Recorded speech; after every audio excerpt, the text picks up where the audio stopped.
Hello and good evening to this presentation about the Key Stage 4 Choices Process 2025-2027 for the current Year 9 student of St Columbus, and today is January the 20th, 2025. So hopefully you all have access to the booklet.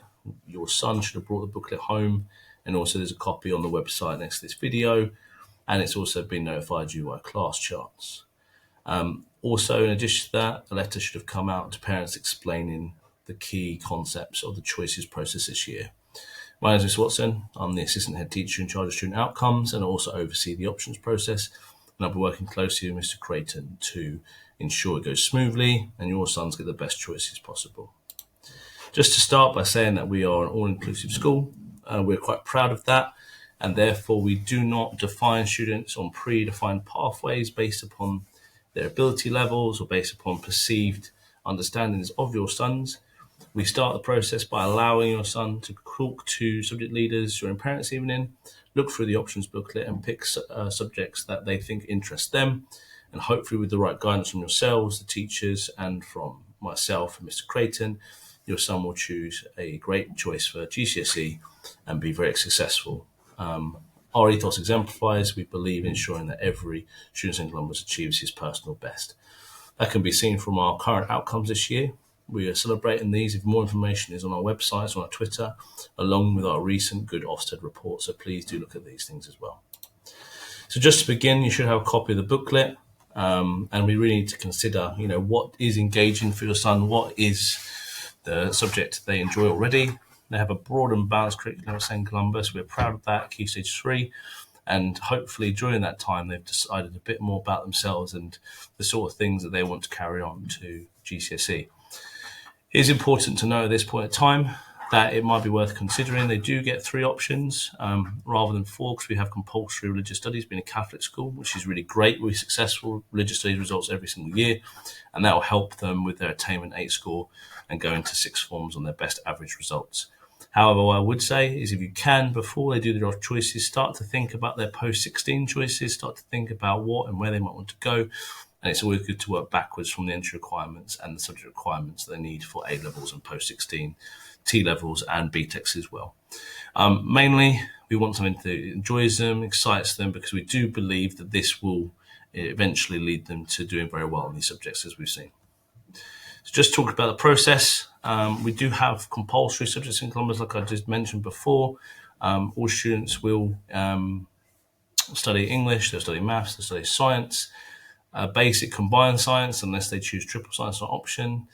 They will do core PE, and they will study religious studies. They will have PHC as well. In year 10 currently, that is a 1-hour lesson. In year 11, that is through tutor time and for assemblies as well. Okay, it's really important to understand that they have the 3 choices. And it mentions here in the booklet about the baccalaureate. English baccalaureate is something that the government have really tried to increase engagement in.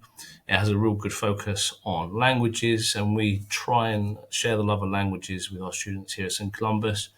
And obviously, we have some very good outcomes in French. So this is something the boys should consider if they're good at it, or it's a home language, they should probably think about considering it as one of their choices. How does our process work here? Like I mentioned before, compulsory English language, literature, maths, religious studies, and combined science. They also have PE, but it's core PE, it's not the GCSE PE as well. So how we run the process at St. Columbus, and we ran it quite successfully last year, was that they have a first choice band of subjects. The boys need to choose one of the following subjects, either French, geography, or history, and then a reserve choice.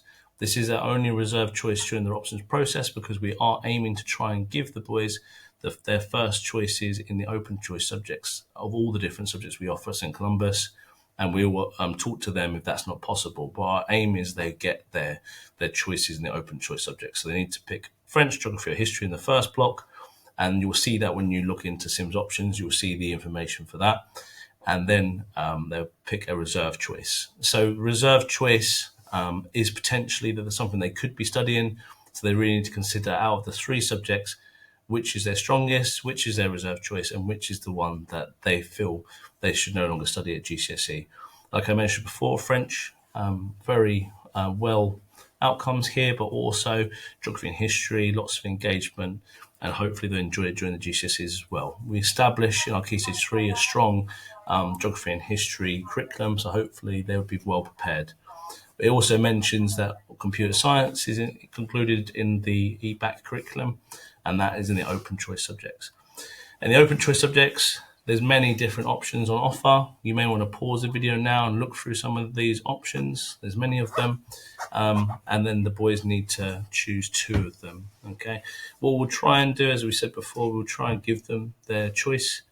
Obviously, we'll talk to your sons if we need to make changes, and they can talk to you, and hopefully that's the whole process of the options process, is that they continuously talk with you, and hopefully it's a choice that you can come together as a family through guidance, through parents, even other things like that.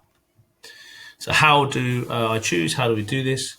Discuss preferences with your family. Read through the EBAC leaflet from the government. It is quite important. Think about the post-16 choices and work backwards, and prioritise based upon your results and your reports that you received in January, and hopefully talking to teacher parents evening, you'll understand how strong you are at the subjects and if there is a good viable option for GCSE. Don't select based on friendship preferences, because they may be in a different block to you, they may have a different teacher to you, so shouldn't be in your choice. And don't pick something because you like the teacher, because again, so a subject like history and geography will run it in every single block, and that means that they could have one of 3 different teachers. So they won't necessarily get the teacher they want. It doesn't work like that. Okay.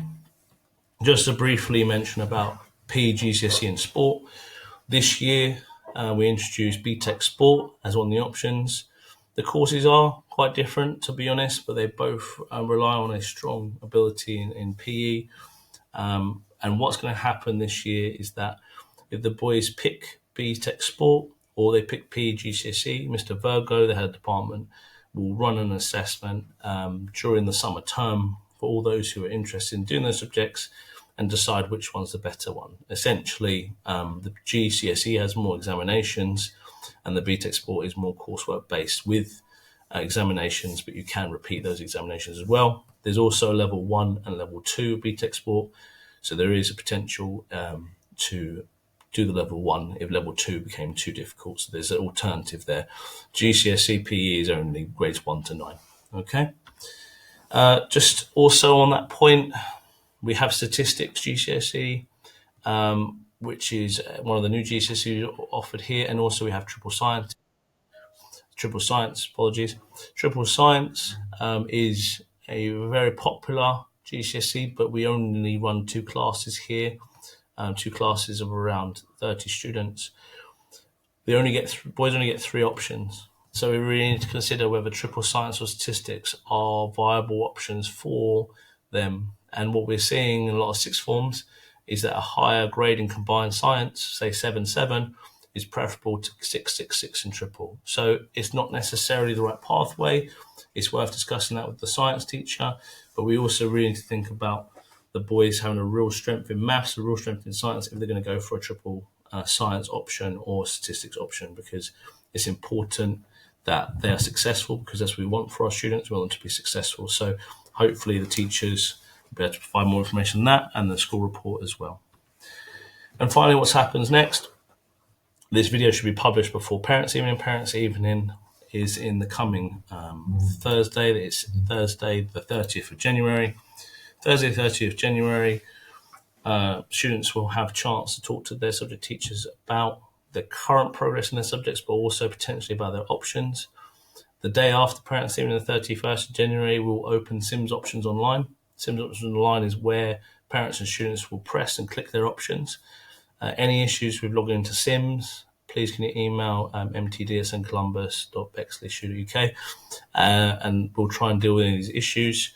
It'd be good at this stage if you could, after the video, try and log into SIMS and see if you can access all the things you're supposed to access, and we will open it live. There's no first come, first serve.